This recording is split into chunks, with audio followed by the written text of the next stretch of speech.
Asante Mheshimiwa Mwenyekiti kwa kunipa nafasi ya mimi kuwa mmoja wa wachangiaji katika Wizara ya Afya.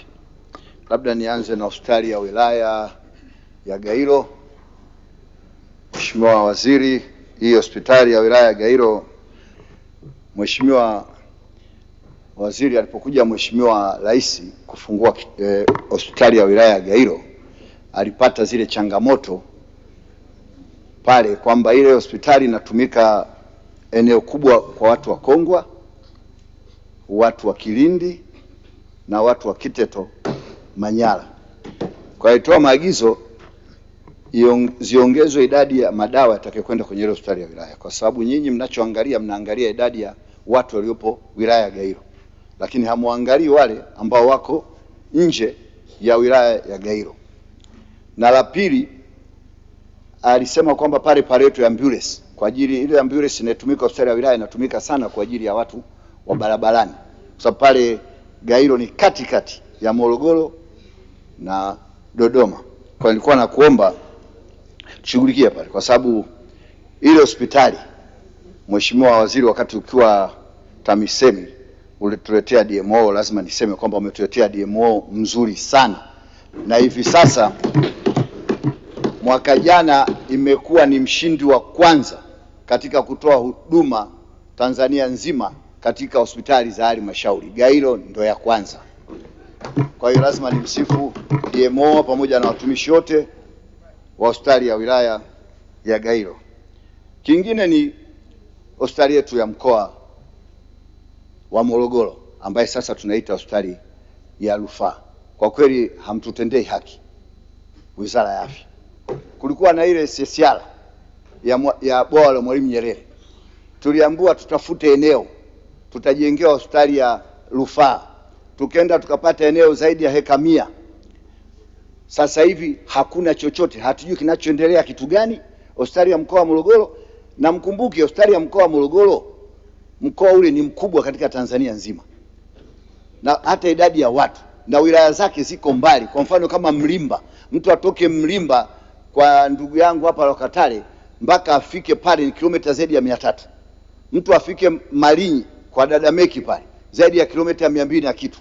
Atoke kwa Zuberi huko, atoke Gairo, atoke Kilosa. Sasa kile hospitali cha mkoa, vijengo vya zamani hata wagonjwa wengine wakiingia pale kwa mashaka tu, mara ukuta wanataka kubomoka, ndio wengine wanakufa kwa mashaka, sio tena kwa ajili ya ugonjwa. Kwa hiyo tulikuwa tunaomba sana ndugu yangu Mchengerwa utusaidie sana hospitali ya mkoa wa Morogoro tupate hospitali ya rufaa. Ningeshika leo shilingi yako, lakini kwa sababu wewe ni mgeni acha niache. Lakini tunaomba sana hospitali ya mkoa wa Morogoro tupate hospitali ya rufaa. Kiwanja tunacho, kila kitu kipo, sio pale eneo lile liko katikati ya mji. Ukienda pale mpaka Aibu watu wanalala mpaka barabara ile ya kwenda Morogoro hoteli, watu wanalala pale. Alafu kingine, kuna hospitali moja ya kwa ndugu yangu hapa huyu wa Ifakara Asenga, ile pamoja na ile kuwa ni hospitali ya kanisa St. Francis, lakini inasaidia sana yale maeneo ya Mahenge, hata huku Gairo, Malinyi, Mlimba, isaidiwe na serikali. Wale sasa hivi hawana uwezo. Hata juzi tumeenda na Asenga pale, tumechanga tumetoa vitu vifaa kwenye ile hospitali, inachukua lile eneo lile kama mkoa nalo.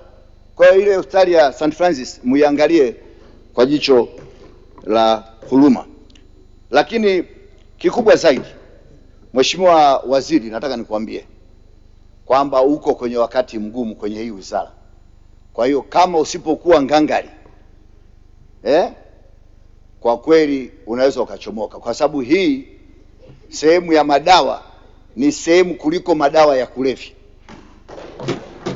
Serikali inatumia dola bilioni 1 kwa mwaka, ni sawasawa na trilioni 1 karibia 0.7, trilioni 2.7 za Kitanzania kwa ajili ya kuagiza madawa. Lakini hii inaonekana watu waliohozi ni yale mapapa makubwa kwa ajili ya kuleta dawa. Na katika hizo dawa, mimi sitaki kupepesa macho, nyingi ni feki na zina miligramu chache. Unaweza kaandikiwa dawa miligramu 500, ndani kuna miligramu 250. Na nimefanya utafiti wa hali ya juu sana, mpaka mimi nilichukua vidawa fulani nikavipeleka nchi fulani. kama vile vidawa vya gesi vinaitwa nijamsi, vinaitwa nini vile. Na kwenda kule yule jamaa, nimeenda dukani nikamwambia nataka kama hii, akanitajia bei inafanana Tanzania. Nikamwambia mbona Tanzania hizi bei rahisi? Akanitolea boksi hizi, akasema si haturuhusi kuuza hizi, na mimi nikamchukua bure.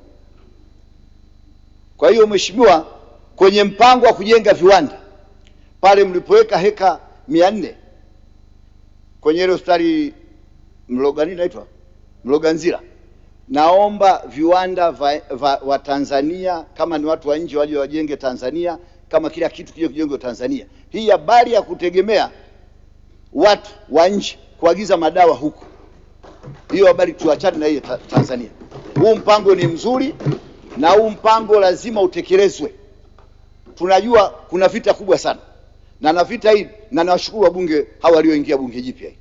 Hawa wengi humu sio wale watu wa kubabeshwa na shilingi hao. Piga makofi kwa wabunge wapya wote humu. Na wazamani waliorudi. Safari mimi nikija kuona mpango huu kuna mtu anaukwamisha, nitatafuta majina na nitakuja nayo hapa. Nitayataja. Najua bora niitwe kamati ya maadili, lakini nitataja majina ya watu wanaokwamisha mambo ya viwanda hapa vya nchi. Na hata vyombo vya ulinzi na usalama lazima waunge mkono hili swala, kwa sababu hili ni swala waheshimiwa wabunge hamlielewi. Mheshimiwa Mwenyekiti, hili ni kuliko madawa ya kulevya, na watu wamejipanga wanapinga viwanda visiwepo Tanzania vya madawa. Lazima niwaambie Mheshimiwa Waziri, sisi tuko na wewe bega kwa bega, tunakuunga mkono na tunaomba uhakikishe kwamba viwanda vinapatikana. Kwa sababu leo fikirieni, palikuwa na ile shida ya COVID, dawa zinatoka nje, mara tunatishwa zingine zinapunguza nguvu za kiume, wanaume wengi hawajachoma zile, mara wengine sijui wanawake wanaambiwa hawazai, mara sijui nini. Lakini na kweli ukipiga sindano nyingine kwanza mpaka umwe na mke siku ya pili. Lakini tungekuwa na viwanda vyetu hapa, tungekuwa tuna mashaka, na Watanzania wana imani sana na vitu vyao. Kwa hiyo wangechoma zile sindano, tungekuwa tuna shida. Leo hii Iran na Marekani wamefunga ule mlango wa bahari pale kwao. Je, pakitokea shida ya madawa tutakosa hata panado za kula hapa Tanzania? Baki hatuna viwanda. Kwa hiyo yote atakayekuwa anapinga huu mpango wa nchi kuwa na viwanda, huyu ni mchawi wa nchi na haitaki mema nchi. Kwa sababu kingine tutakuwa tunaweza kuangalia hii dawa kweli imetengenezwa, ina miligramu 600, ina miligramu 500, tunahakiki wenyewe, tunajua hii kweli. Kama kiwanda kitengenezi, tutakifungia, watu watakuwa oga, watatengeneza viwango vya uhakika vya madawa. Leo hii madaktari wa Tanzania watu wanasikia tu India, sijui wapi, Kenya kuna madaktari wazuri. Tanzania kuna madaktari bora sana na ni wazuri sana. Lakini ukimwangalia, mimi na ndugu yangu mmoja alimpeleka India, nikaenda kushangaa dawa alizopewa na daktari wa Tanzania ndio alizopewa India. Lakini za India hizo alizopewa hapa hakupona, alizopewa kule kapona, lakini dawa ni ile. Na hata ukiangalia maboksi yanayotumika India ya madawa, kama ni Panadol, kama sijui ya Moxlav, kama ni nini, ukiangalia tofauti. Sasa kwa nini wasitupe kama yanayotumika kwao?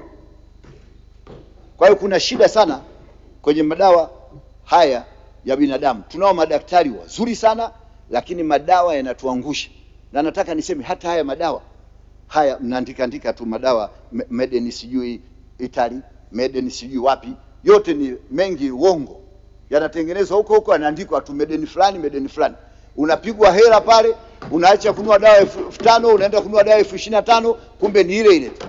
Sasa tunaomba umakini, na kwa sasa wakati bado tunaendelea kuwa na viwanda, uomba umakini wa namna madawa yanavyoingia na kuhakiki haya madawa ni kweli yanatoka nchi fulani. Na hata pamoja na kuwa shida sana kama hamna viwanda kupima miligram, lakini kidogo inaweza ikatosha. Naunga mkono hoja. Asante sana. Asante mheshimiwa kwa mchango wako.